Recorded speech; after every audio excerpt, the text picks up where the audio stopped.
A mysterious ruin in the heart of southern Africa, proclaimed by racist colonizers to be the work of an ancient white civilization, stripped by ignorance and prejudice of its priceless artifacts. Is it too late to unlock the secrets of Great Zimbabwe? I'm John Rhys Davis. Join me as we explore a city that is only now reclaiming its history. Next on Archeology.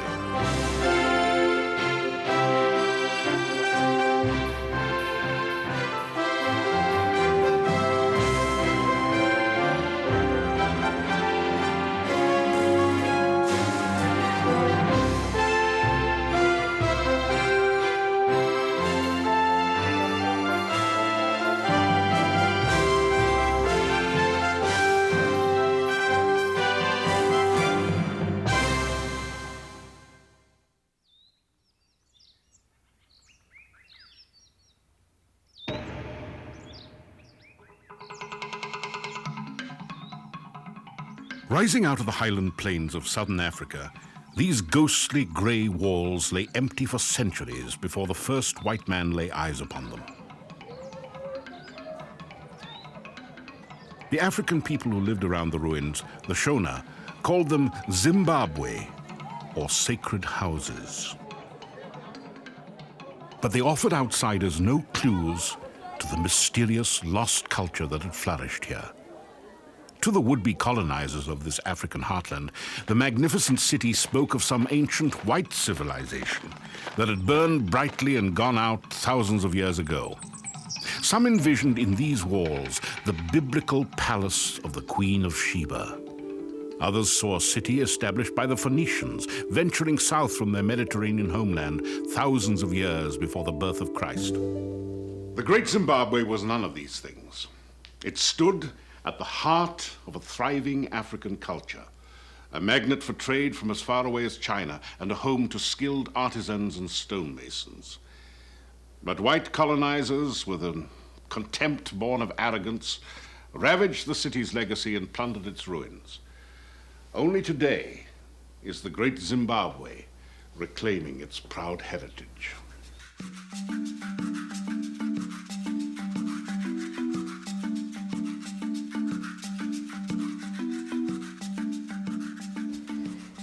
From a scientific standpoint, it is an object lesson. Great Zimbabwe is probably the most abused archaeological site in the world and has been subject to more clearly incorrect speculation and also physical destruction by colonialists working at the site early in this century. The battered, yet still stunning ruins of Great Zimbabwe sit at the head of a secluded mountain valley about 200 miles south of Zimbabwe's capital city of Harare.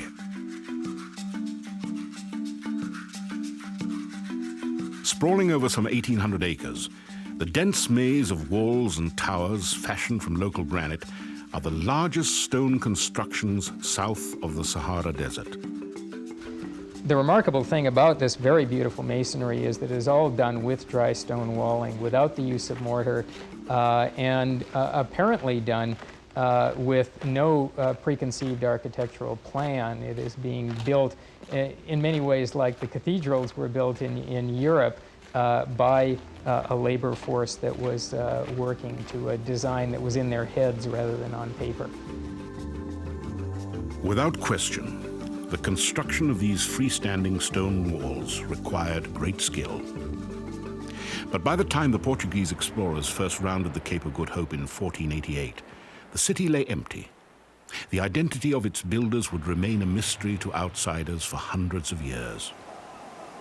The Portuguese learned from Swahili traders of a fabulous abandoned city in the interior. These European Christians speculated that the rumors described the fabled capital of the Queen of Sheba, commissioned after her visit to Solomon.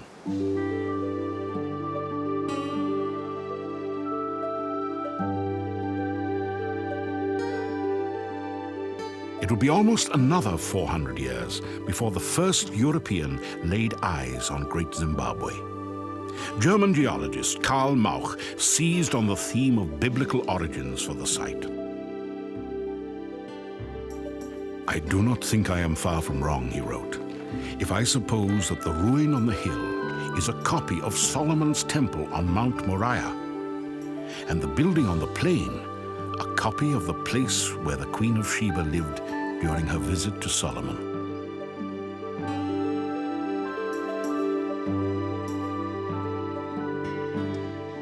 Well, the fact that the ruin complexes in southern Africa were supposed to be of biblical origin was very convenient to the Afrikaners in a number of respects. It gave a historical precedent for colonization, and in a sort of a double whammy, gave them also a biblical sanction for the colonization and exploitation of Africans. Great Zimbabwe, like so much of Africa, would suffer cruelly under these imagined biblical sanctions. First came the big game hunters in 1880, hacking away the soapstone carvings of the strange animals and birds as artistic trophies over the protests of local people. Then a decade later came a more devastating incursion. Fortune hunters and English settlers, lured by the promise of African gold, flooded across the Limpopo River into the land of the Shona.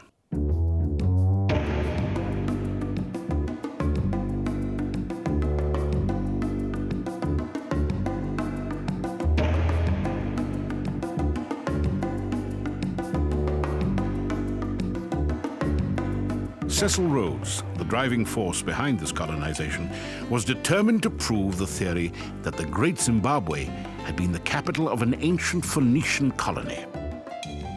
And he did so because he was interested in establishing this foreign origin for these sites, again as a justification for the use of Africans as cheap mine labor, which was his main objective since he now controlled the original gold mines in the area. The interesting sidelight to this is that the African miners had been far too efficient, and the gold deposits in that area were largely exhausted by the time the whites got control of the area, and they were never really very profitable as a result. The Africans had basically beaten Rhodes to it by a few hundred years. In 1902, a new curator was appointed to the Great Zimbabwe ruins, a journalist by the name of Richard Hall. It was under Hall's direction that the ruins would suffer the most abuse under the guise of archaeology. He was specifically ordered not to excavate, but Hall had very blatantly racist attitudes. And he set out, and this is a direct quote from him, to remove the filth and decadence of Kaffir occupation from the site. Hall had no archaeological training, but he had previously headed the Ancient Ruins Company, a colonial enterprise created to quarry African ruins for gold objects. In his eagerness to find evidence of the Phoenicians, Hall effectively stripped the ruins of all their African artifacts. What he did then was to clear away the occupation debris from the entire interior of the Great Enclosure and much of what was left on the hill ruin, thus making it impossible to get precisely accurate archaeological dates for those sites. He did considerable damage to other ruins as well, removed many of the art objects, a number of which ended up in Cecil Rhodes' office as souvenirs, and did truly immeasurable damage to this archaeological site. You can see in this photograph the depth of the deposit that Hall removed. The tree in the center and that pillar of soil was the original ground level of the elliptical building when it was encountered by Europeans, and it appears to be almost 2 meters, 1.5 meters to 2 meters of stratified archaeological deposit, systematically removed and discarded. Belatedly, Hall's pillaging of the site raised an outcry in England. In 1906, for the first time, a qualified archaeologist set foot in the ruins of Great Zimbabwe. David Randall McIver, upon surveying the devastation of the ancient city, almost despaired. Despite the damage, McIver soon found irrefutable evidence of the true builders of the mighty walls. His work would touch off a bitter dispute and eventually an appalling cover-up by a colonial government that would last for another 75 years.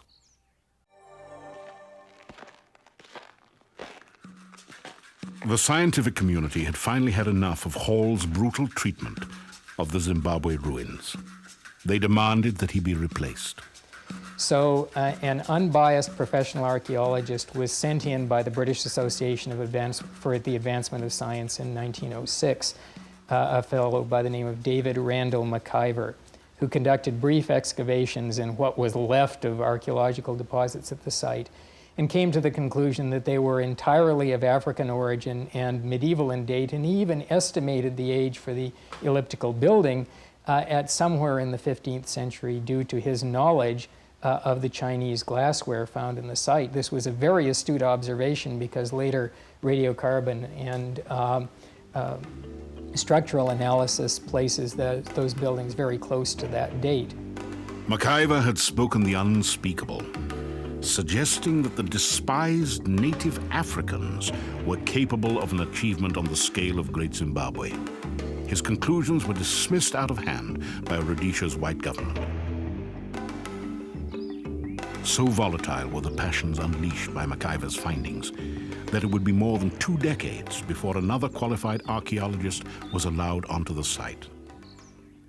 In 1929, Gertrude Kaitlyn Thompson investigated Great Zimbabwe, again at the request of the British Association. Her pioneering work in one of archaeology's first all-woman digs confirmed McIver's discoveries. Every object she found was of African origin and medieval date. In her own words, she soon tired of the Phoenicians. Local settlers, meanwhile, made plans for a golf course in the ruins. That contempt for archaeological truth would only intensify when Ian Smith's white government broke with the British Commonwealth and rejected demands for black majority rule. But Richard Hall's attempt to interpret Great Zimbabwe perhaps can be excused in the sense that this was a time when people really had a very, very sort of backward view about African civilization. What is surprising is that even during the UDI days, the days of Ian Smith, we find that Great Zimbabwe, that there is an attempt to try and discredit the connection between Great Zimbabwe and the Africans. In 1971, the head of Rhodesia's Antiquities Department resigned after receiving a secret directive from the breakaway white government. The directive prohibited any mention of the possibility of African origin in the official guidebook distributed to tourists at the ruins. It shows the mysterious elliptical building, the ghost of the Queen of Sheba, and an African bowing down and offering tribute to this foreign power. And this is precisely the colonialist myth that was perpetuated around Zimbabwe for nearly 75 years.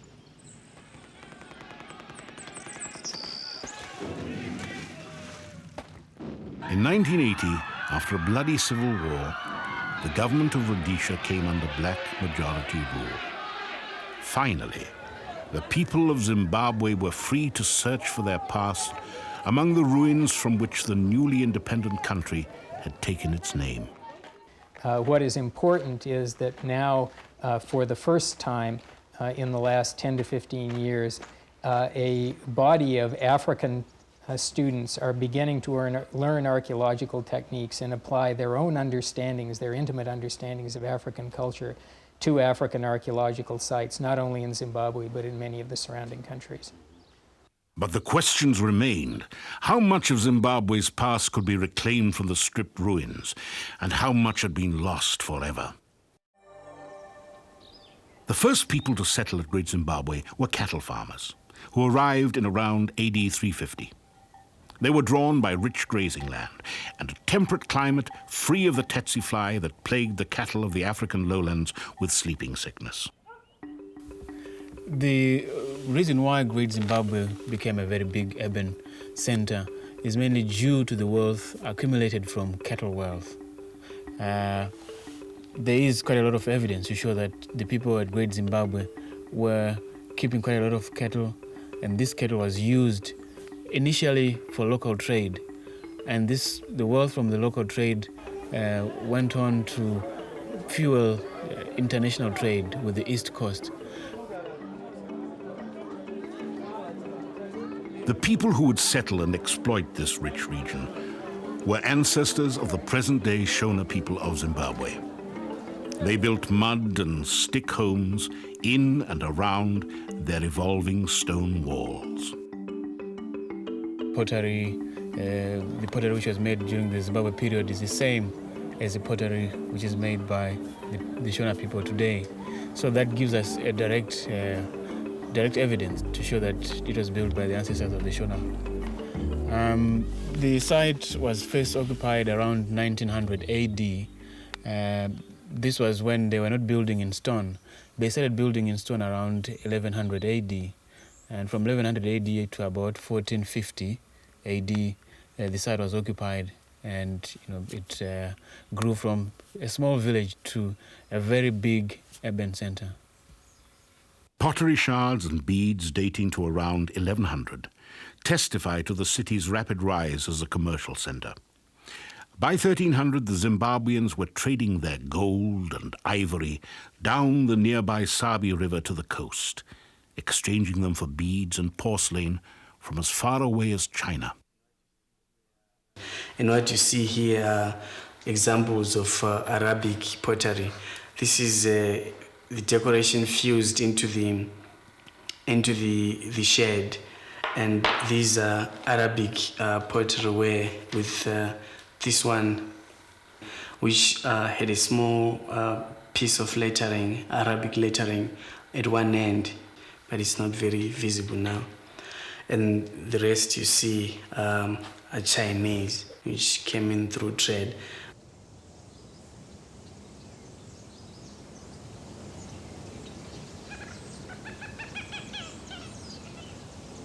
In the 1300s, as Europe was nearing the end of its Middle Ages, the Great Zimbabwe's master masons began work on their most enduring monument, the Great Enclosure. More recent than the hill ruins, the Enclosure testifies to the confidence and skill of a thriving culture. For example, the entrances up the hill, most of them are round entrances. In the valley and in the Great Enclosure, you tend to get square entrances. You also tend to get quite a lot of conical towers within the Great Enclosure and the valley ruins. I think this is a development which comes in later when people now add on new things with development of skills. They can now do quite a lot of other things which they couldn't do in the hill. And this is seen in the Great Enclosure with the conical tower, as I said, as well as with some of the platforms, which are very, very sort of intricate. There is also a new development at the Great Enclosure, the idea of decoration. The decorations are now much more elaborate, as is shown by the double chevron pattern at the back of the Great Enclosure.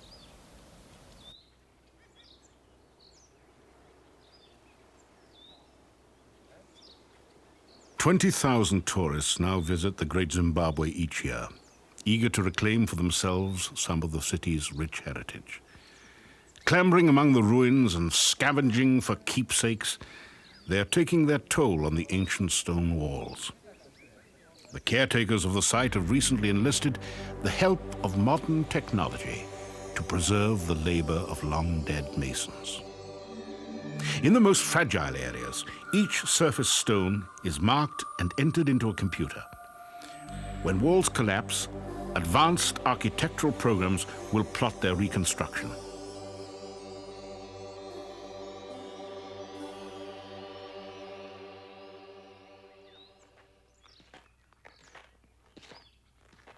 Berzak Dube surveys the walls with a keen eye for signs of structural failure, classifying the walls into 3 categories of vulnerability. The walls that normally collapse are the P walls. Our walls are generally small walls and they normally don't give us problems. But P walls collapse most of the time because the bonding between adjacent blocks is not very good compared to the Q wall styles. Why Great Zimbabwe itself finally crumbled is still a mystery. At its height, the city may have had some 18,000 inhabitants, as many as medieval London. Archaeologists believe that Zimbabwe, like many large cities, simply overtaxed its resources. There's quite a lot of exploitation of the land. This led to erosion, clearing of forests, and this led to shortage of firewood. And again, with time, with the exploitation of the environment, this could no longer be supported, and hence it was abandoned. The truth Zimbabweans may have understood was the one expressed by the archaeologist Gertrude Thompson in 1929, when she wrote that an African origin for the Zimbabwe ruins enriches, not impoverishes, our wonderment at their remarkable achievement. It cannot detract from their inherent majesty. Rising out of the heart of Africa, the Great Zimbabwe is today a monument to a mighty African civilization that thrived while Europe languished. The city's ruin will forever bear the scars of ignorance and racism. But her true African origins and the greatness of her people can never again be denied.